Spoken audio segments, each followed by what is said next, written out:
Today's video takes place in a small abandoned ghost town called Wellington, Washington.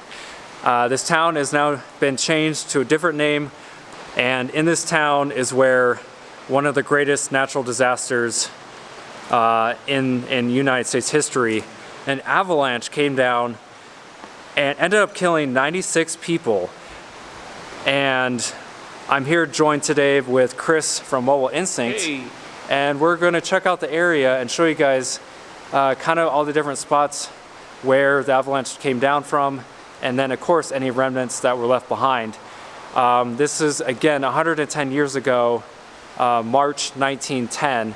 It's just mind-boggling how many people died in this huge tragedy. Yeah, 96 people, right? 96 people. Crazy. So some stuff is still left behind. We're going to check it out for you and go from there. Again, these plaques that are all over the place in this area are really, really helpful. It helps show kind of where all things happened. And the plaque in front of me, it actually shows where the avalanche came down from the mountain from. Again, there's two trains and both of them were wiped away by the avalanche. The trains initially got stuck and they weren't able to back up into the tunnel because again they were fearing that the people inside the trains would get carbon monoxide poisoning from the coal that of course was what helped fueled the trains. And so they didn't think they could push the trains back into the tunnel, and so they basically had no other choice but to just leave the trains out exposed. And unfortunately, since the trains were stuck, they couldn't move anywhere. They were a prime target for this avalanche. The people on both of the trains ended up spending about 6 days stuck on the train. They would go during the daytime to the hotel, which was built nearby, and get food and water and all that. But the hotel was not big enough to accommodate all the passengers from both trains. And so a good chunk of the people would have to go to the hotel, get food, and then they would have to go right back to the train and spend the night on the train. And this happened for 6 days. They were stuck there on the train. And unfortunately, all the workers and all the passengers, 96 of them died.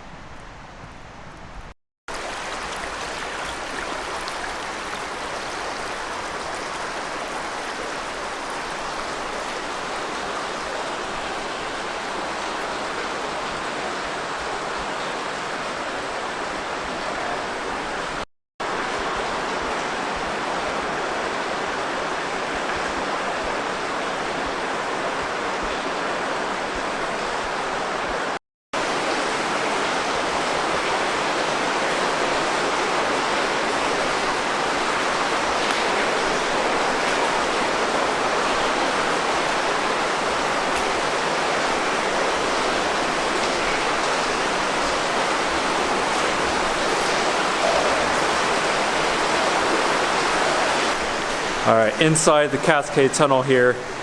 This tunnel actually goes down about 2.6 miles, which is a considerable distance.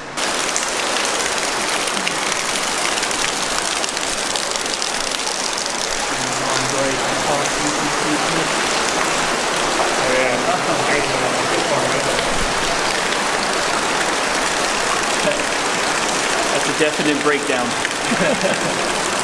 This little one next to it. It's trying to get out there. That's doing that? You can imagine amount of water that's behind this wall. Because it's actually, we didn't even see it. It's doing it all over. There's no idea. This is a giant dam. So this Cascade Tunnel was actually built in 1900, and it was only in use for roughly 29 years. Me and Chris kind of figured that it's possible that it was probably stopped being in use maybe a couple years before that, but on the sign over there it says 1929 is the last year it was actually in use. Or was used less and less, I would say. Yeah, so it kind of stops, it slowly progressed to not be in use anymore over the years.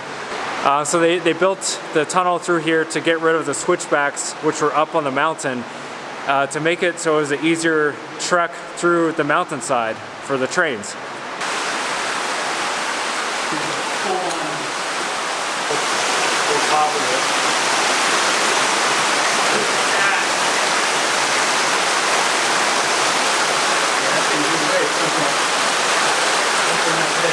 Yeah.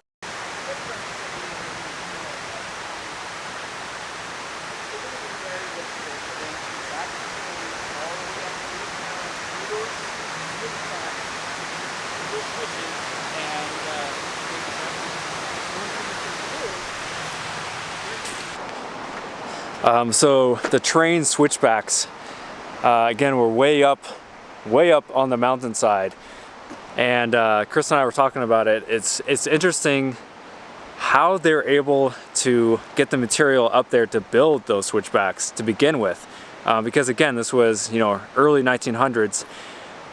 How on earth did they get the materials all the way up there to even build the switchbacks to begin with? It's pretty remarkable.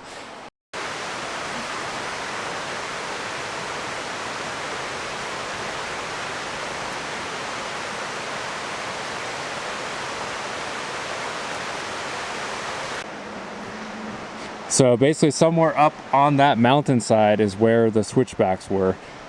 And you can kind of tell, maybe, it's hard to say maybe on camera, but you might be able to get a good direction of how steep.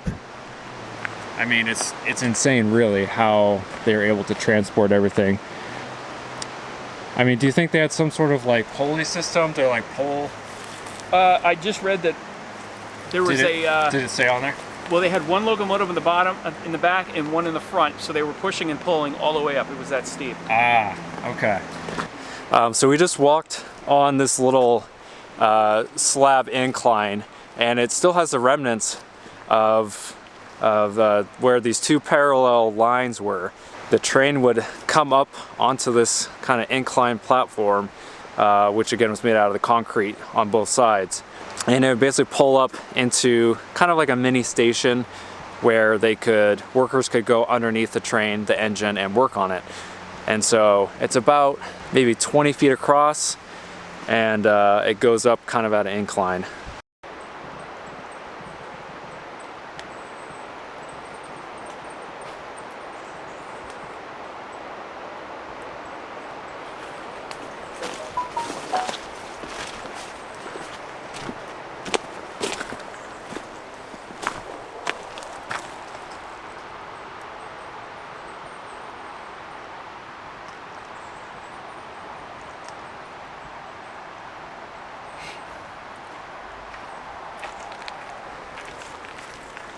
So this structure was the coal tower, and the coal tower was in use from 1910 to 1926. So depending on what month the coal tower was built, it's possible that this coal tower was built after the tragic events happened in 1910.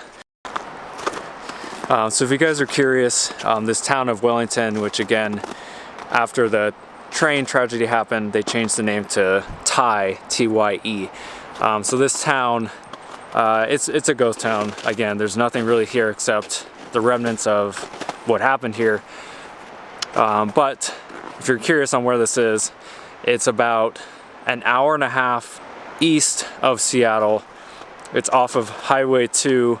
And so I'll show you this picture, which shows the train tracks, the depot, and the Ballots Hotel, along with like a runaway track, kind of like on highways whenever a truck or semi or something, you know, their brakes go out, there's like a runoff ramp So that's kind of what the runaway track was, in case they really needed it.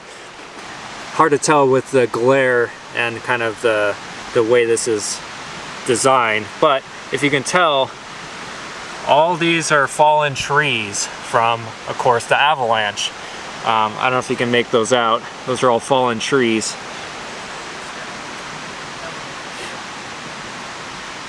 And so again, that's the Ballots Hotel. That is where a good chunk of the people that were stuck on the trains would go. Not everyone was able to stay the night because they were full, but people would go there at least during the day. During those 6 days, they would hike and go down to this to get food and stuff, but then they would go back to the train at night to sleep. And of course, this is the depot. But what's interesting is you can barely make it out, but right here is the start of the runaway track. And it curves around the mountain and it goes up a little bit. So in case a disaster happened where they the brakes ran, something happened on the brakes or whatever, they would come over here and switch the tracks to the runaway ramp. And that runaway ramp is actually right in front of us. So imagine this was basically where the normal train tracks were, and right here would be the start of this runaway ramp.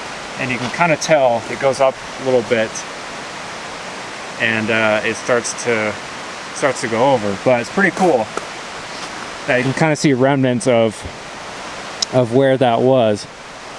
And that's why we do these videos for you guys, because if it weren't for these videos and of course old pictures, you would never know this existed over here. So I'm glad to do these videos for you guys because it kind of preserves that history, and it kind of shows where things were and what used to be over here.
There was two tracks that went through this half-mile long shed or tunnel.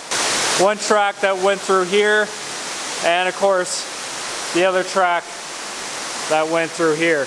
Very, very awesome that this is still here, considering this was built a year after the disaster happened in 1911. There's some railroad ties still left behind here. Again, these are probably not the original railroad ties, but still, it's cool to see some remnants.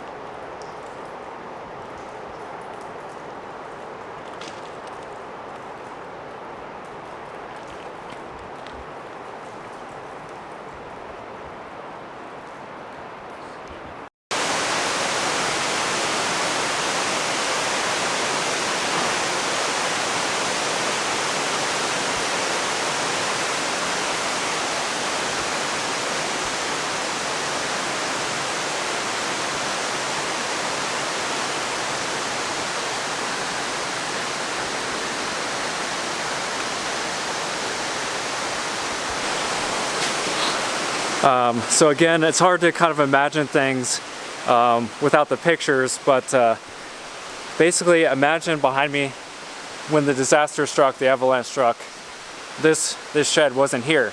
It was just, a flat area with the train tracks. And the sign back there said that the the one side of the avalanche, again, it was a huge wide area where the avalanche came down from. The one side of the avalanche came down basically right at the edge of where the shed starts, even though the shed wasn't there at the time. Also, what's remarkable is that this was the only shed that they built completely out of concrete. The tunnel and some of the other sheds, I believe, were not made entirely out of concrete. And it's because it was so expensive to build, and because it was made solely out of concrete, it has withstood the test of time. 110 years later, this thing is still around.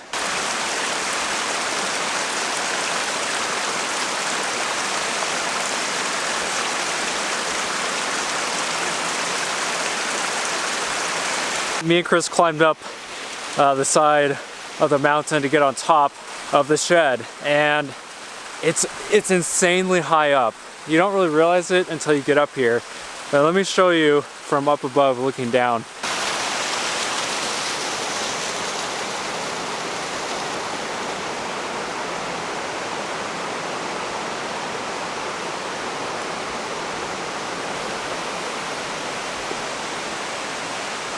But yeah, guys, we are on top of the shed, and what's cool is we can now see where the huge kind of waterfall is from up above. I was wondering where that water was coming from, and we can see the water is traveling right through here.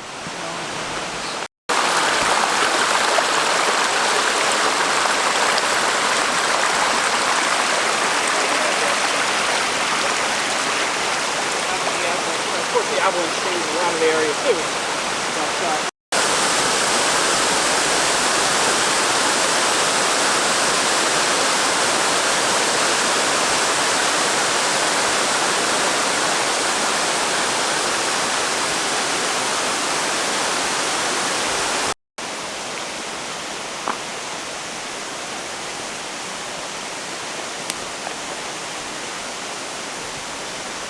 What's interesting is it's so covered in moss now. This almost looks like just like a normal flat ground, like a hiking trail. But keep in mind, guys, we are still on top of the shed, which again is, you know, 70 feet, 80 feet up in the air. So our next goal is to head down this pathway here, and down below here is the remnants of both of the trains.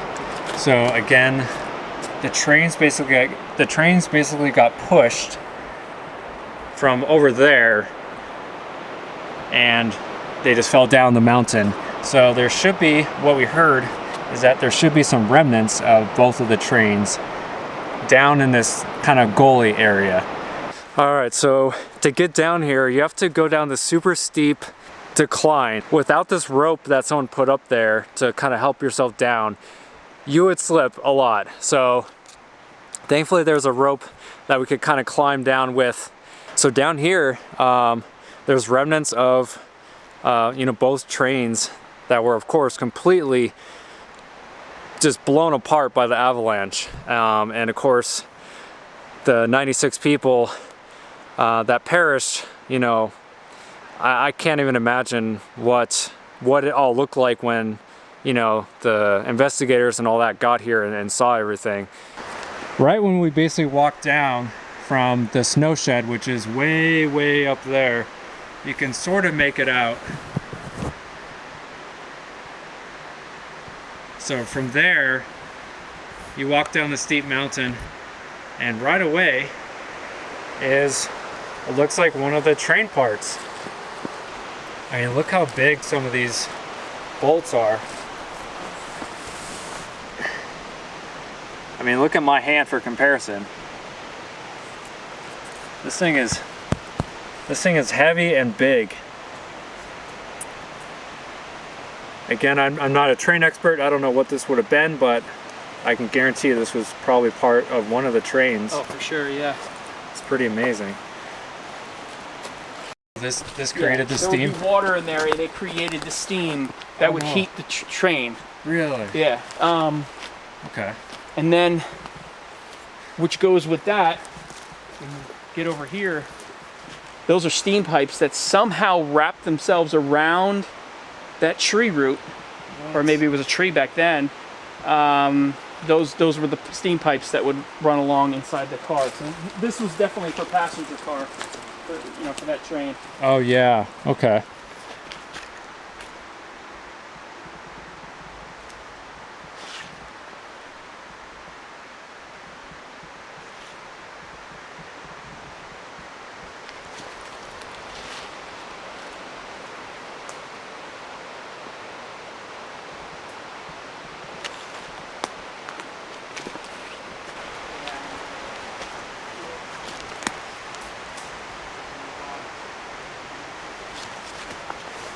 So again, this is not wood, this is all metal. So this was more of the train wreckage, but as Chris was saying, it wrapped itself around this like tree. I mean, so the force and impact of the avalanche, I mean, was insane. It was such a huge impact that it, tore the trains apart, and all the pieces, got flung around. It's amazing. Of course, it's sad that all 96 people died, but still, not everyone died on the two trains. There were some survivors, but I can't imagine what the carnage would have looked like, when it all was said and done.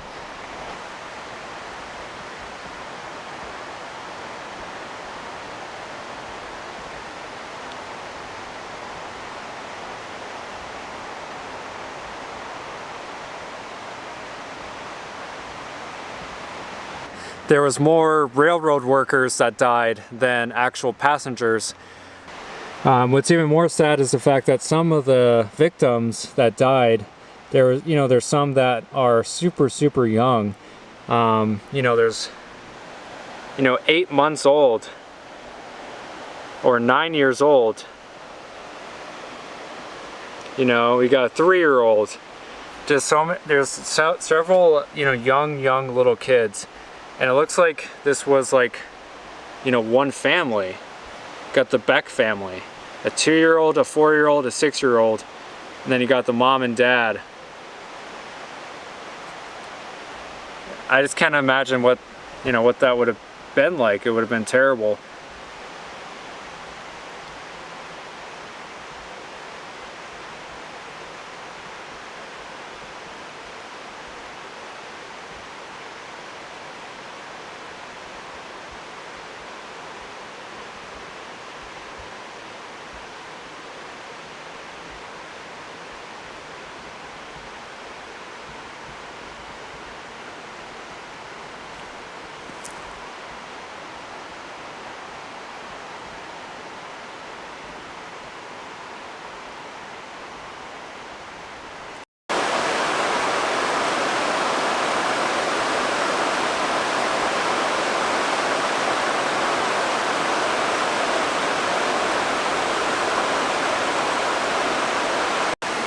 So almost near the edge of the water, there's still some remnants of the train debris. And as Chris was saying, basically the trains, when they were pushed by the avalanche, they basically got pushed so hard that they kind of tumbled down. And so it kind of makes sense now how some of these pieces got all the way down here.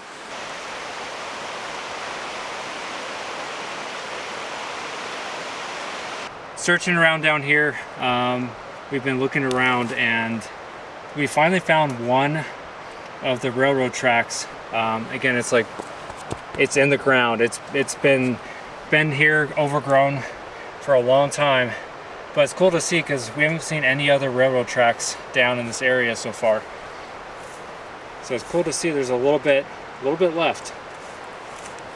All right, well guys, we trekked down. We saw a ton of stuff. We've been here literally all day. Me and Chris are pretty much exhausted. I hope you guys enjoyed. Again, it's a very sad kind of experience, but I feel like it's history that needs to be remembered, and I'm glad that me and Chris could figure it out and show you guys everything. But again, feel free to go and check his channel out. He has so many cool videos and stuff that you might want to see. But anyway, thanks for watching, guys. I'll see you guys soon. See you later. Peace.